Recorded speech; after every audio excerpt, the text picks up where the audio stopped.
Le DaFresh Morning, c'est 104.5 tonnes de bonne humeur. Tous les matins sur Urban FM. La meilleure radio de la capitale. La meilleure radio de la capitale. Urban et vous écoutez le DaFresh Morning. On est avec Elvis. Elvis, bonjour. Bonjour DaFresh, bonjour René Rude, René bonjour Rude, c'est quoi ton Fallon, problème? bonjour Non, rien, Emmanuela. C'est quoi ton problème en fait? Dans le grand, hier tu étais au culte. J'ai pas pu aller, Fabas ne m'a pas appelé, je devais aller Oh au là culte. là, en Pourquoi temps tu as vous deviez besoin être à de Fabas? Béthanie. Parce que on Pourquoi doit, tu as besoin de quand Fabas tu pour vas à aller à l'église, on l'église? doit t'introduire, on doit t'emmener, quelqu'un t'emmène. Il t'a Bien besoin sûr. de Non, pas pasteur. forcément, DaFresh. Non, pas forcément. Tu peux aller à l'église et puis te dire que tu es peut-être nouveau. Non, Ou bien, mais pourquoi? je veux qu'on m'amène. Pourquoi on doit forcément t'amener? Parce que je veux.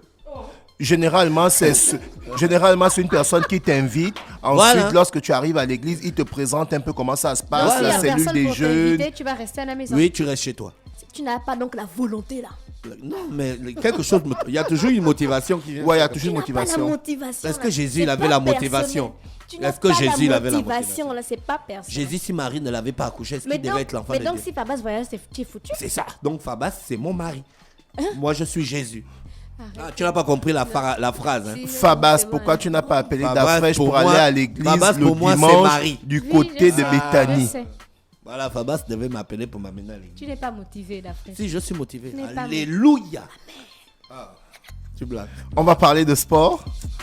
On va parler du championnat national Parle, Elvis. de deuxième Dieu te division. bénisse. Bien sûr que le Seigneur nous bénisse tous. Amen. Donc, du coup, la troisième journée du championnat national de deuxième division de football s'est passée ce week-end et nous avons eu des rencontres suivantes. Adouma FC et Akanda FC ont fait un but partout. Ensuite, le dimanche 12, Ngena Soukou a pris le dessus sur US Akanda, 1-0. Toujours le dimanche, du côté du stade Aquacam, le stade migovéen a battu OIM AC 4-2. Donc le stade migovéen qui se relance pour ce championnat de deuxième division, comptant pour la troisième journée. Ensuite, les matchs du dimanche qui devaient opposer Mwanda FC et Ombilanzembi a été reporté, ainsi que le match des Panthères du Chris Roy face à Ogwe FC le dimanche 12 Tiens, a pardon. été Les reporté. Panthères du Christ roi. C'est une équipe des croyants. Oui, des chrétiens. Bien sûr. Voilà. Ça doit normalement être la meilleure équipe du championnat. Pourquoi? Parce qu'ils ont l'onction.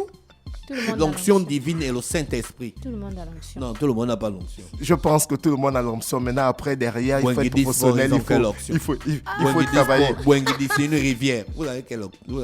Donc, du coup, Vous pour avez les ce, poissons. pour ce championnat de deuxième division, nous avons le classement suivant pour les buteurs. Nous avons Geoffroy Ngame Sono qui est en tête avec 3 buts. Ensuite, Obam Karl qui est deuxième avec 2 buts. Et le troisième meilleur buteur du championnat, Mintogo Douglas, a 1 but. Alors, au sorti de cette troisième journée, nous avons le classement suivant. On a Oyemase qui est en tête avec 6 points, suivi de Stade Migovéen 4, Ingena Soukou 4. Et en quatrième position, on a US Akanda avec 3 points. Les Panthères du Chris Roy sont 5e avec 3 points. Mwanda FC, Ogo FC, Adouma FC et Akanda FC sont respectivement 6e, 7e, 8e et 9e avec 1 point. Ombilanzembi est dernier avec 0 point. Nous allons parler maintenant du championnat de première division de football qui s'est joué ce week-end, comptant pour la 8e journée. Et nous avons eu des rencontres suivantes d'Afresh. René Rude, j'avais à souligner le grand match qui devait opposer l'association sportive de Manga Sport face à l'Union sportive de Bitam. Et pendant cette rencontre-là, à la mi-temps, l'association sportive de Manga Sport menait 1-0 et l'Union sportive de Bitam a renversé la deuxième partie de la mi-temps en remportant ce match 2-1. Ça s'est joué ce dimanche-là. Et l'autre rencontre, on avait le CF Mounana qui était opposé à Stade Mandji, le champion du Gabon 2022. Et bien Stade Mandji a remporté ce match le dimanche 12, 1-0. L'association sportive d'OIM qui recevait Vautour Club, le club des policiers. Et bien, les deux équipes se sont neutralisées, un but partout. Et toujours le dimanche 12 février, le CF Benjé recevait Lambaréné AC. Et bien, le CF Benjé a remporté le match 1-0. Et Missile FC, les militaires de Baraka, du camp Baraka, tous les militaires du Gabon qui sont représentés par ce club militaire, le football club Missile, a écrasé l'Ozo Sport 3-0. Et le Canon 105, le football club 105, je prononce bien, qui parfois on appelle le Canon 105, a battu Asdikaki 2-0. Et la rencontre qui devait opposer Bouengedi Sport au centre mairie sportive a été reportée. Donc voici les résultats comptant pour la 8e journée du championnat national de première division. Et au sorti de cette 8e journée, nous avons le classement suivant: le CS Benjé qui est en tête avec 17 points, et Stade Manji 2e, le tenant du titre, avec 13 points, ainsi que le CF Mounana 13 points. Le 4e Manga Sport a aussi 13 points. Vautour Club a 12 points. L'Union Sportive de Bitam, après sa victoire, revient avec 11 points à la 6e place. À la 7e place, nous avons le Football Canon 105 avec 10 points. Asdikaki 8 points, 8e. Le Sandberry Sportive 9e avec 7 points. L'Union Sportive d'Oyem 10e avec 7 points. L'Ozo Sport 11e avec 6 points. Le Football Club de Missile 12e avec 6 points. Et les deux équipes relégables sont Bouengedi Sport et Lambaréné AC avec 4 points et 3 points. Au sorti de cette 8e journée, nous avons eu le classement suivant au niveau des buteurs, parce que là, il faut que les Panthères du Gabon puissent préparer la double rencontre qu'il y aura en mars, comptant pour les éliminatoires de la Coupe d'Afrique des Nations qui va se jouer du côté de la Côte d'Ivoire. Donc, nous avons besoin d'avoir un très bon championnat avec des joueurs de haut niveau et des très bons buteurs pour espérer que certains joueurs du championnat national puissent figurer dans l'équipe qui est entraîné par Patrice Neveu. Donc, ceux-là doivent aligner les performances, et certains actuellement, au sorti de la 8e journée, se retrouvent quand même avec un bon nombre de buts marqués. On a Mebal José qui a 5 buts, qui joue du côté de Stade Manji, le tenant du titre. Ensuite, nous avons Bekale Obam du CS Benji qui a aussi 5 buts. Et nous avons Ndong Bitege Cruz qui a 3 buts, qui joue du côté de l'USB. Donc, voici le classement des meilleurs buteurs du championnat d'Afrique. Nous allons parler du mondial des clubs qui s'est joué. Le Real de Madrid a remporté cette Coupe du monde des clubs en battant Al Hilal. Donc c'était un mondial des clubs qui a eu la particularité que ce mondial des clubs s'est joué du côté du Maroc, et c'est le Real de Madrid, le vainqueur de la Ligue des Champions 2022, amené par Karim Benzema, amené par Vinicius, qui a déchiré dans cette compétition-là, qui a remporté, le Real Madrid qui a remporté cette Coupe du monde des clubs de football. Nous allons faire un tour du côté de l'athlétisme pour parler de la jeune Gabonaise Pierrick Moulin, qui aujourd'hui fait couler beaucoup d'encre et de salive du côté de l'athlétisme au niveau de la France Marianne. Donc, Elvis, il y a la question d'un auditeur, il faut pas aller vite en besogne. Hein. Bonjour Elvis, est-ce que tu es fier du niveau du championnat gabonais? Bon, actuellement... Dis d'abord bonjour l'auditeur. Bonjour l'auditeur. Je ne suis pas encore fier parce que le championnat n'est pas encore monté en puissance. Là, il y a eu 2 ans d'interruption du Covid. L'année dernière, le championnat s'est joué pratiquement en coupe parce qu'il y avait des poules. Donc là, maintenant, on est rentré dans la phase normale qu'un championnat doit se jouer, c'est-à-dire des matchs en aller et retour. Et pour cette phase retour, puisqu'on a la 8e journée, je pense quand même que il y a déjà une montée en puissance. Et actuellement, je ne suis pas fier totalement, mais je suis fier à 50%. Le championnat a bel et bien démarré et ça se passe bien en fait.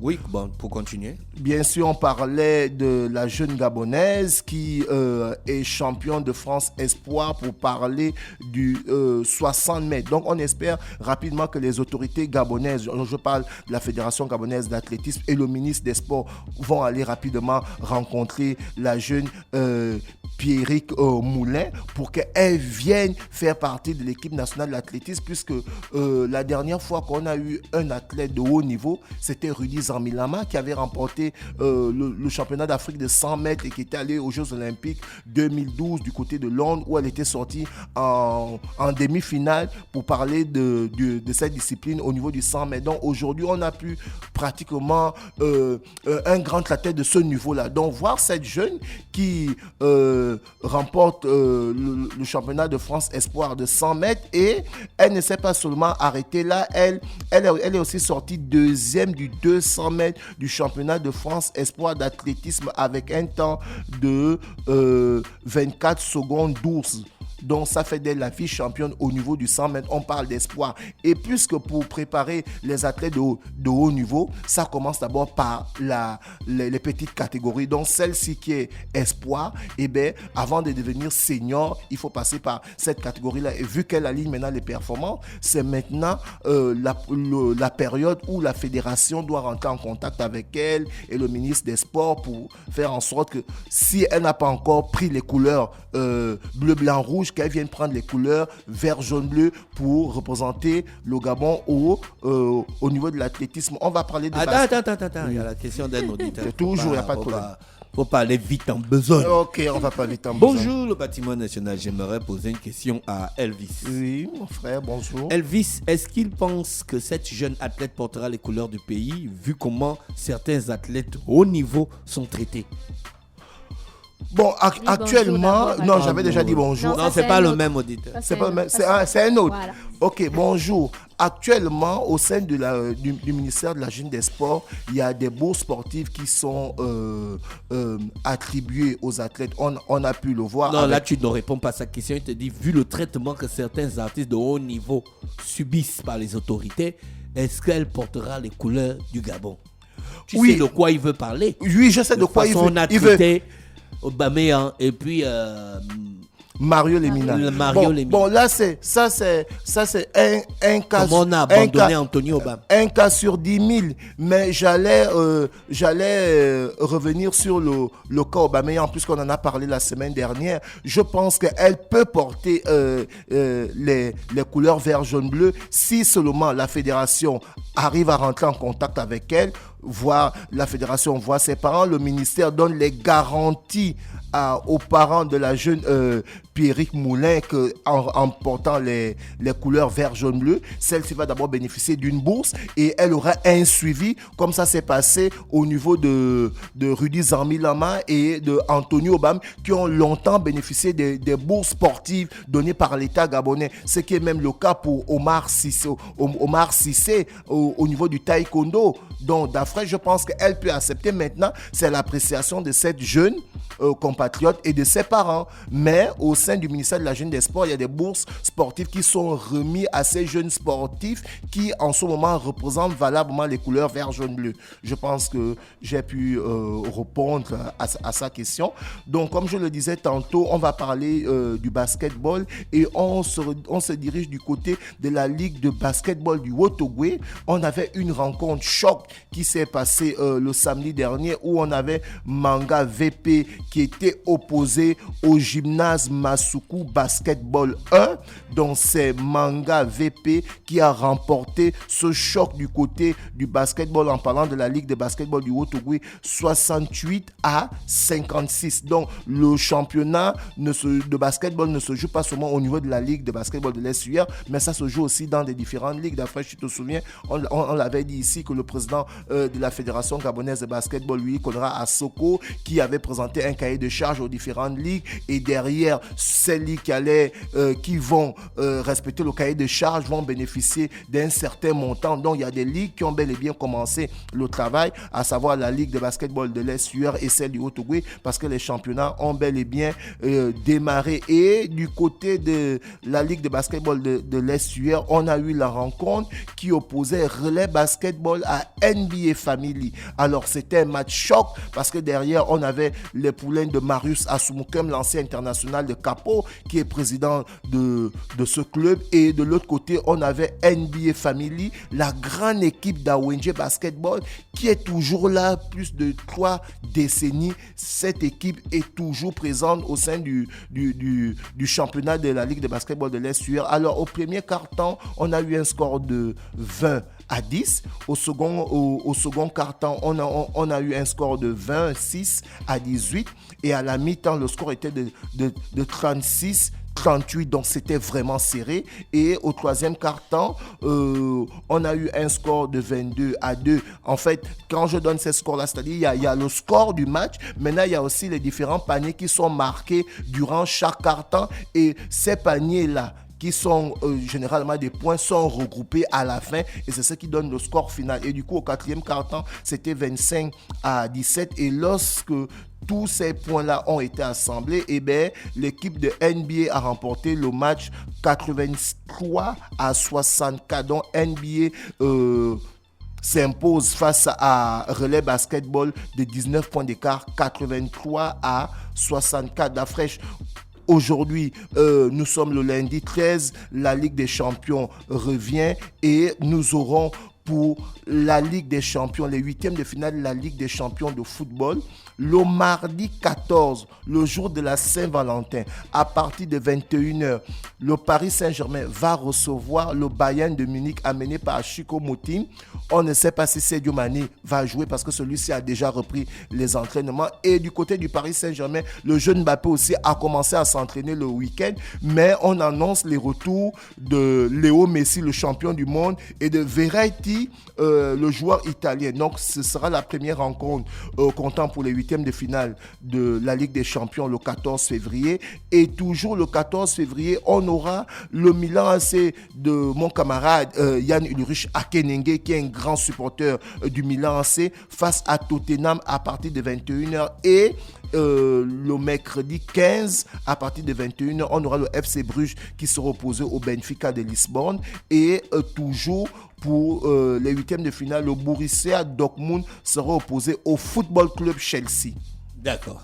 Merci Elvis avec nous ce matin sur les 104.5 Urban FM, la station urbaine dans l'Uda Fresh Morning. On se retrouve juste derrière. Restez connectés, passez une bonne journée à l'écoute de nos programmes. Le Da Fresh Morning, c'est 104.5 tonnes de bonne humeur. Tous les matins sur Urban FM. La meilleure radio de la capitale. La meilleure radio de la capitale.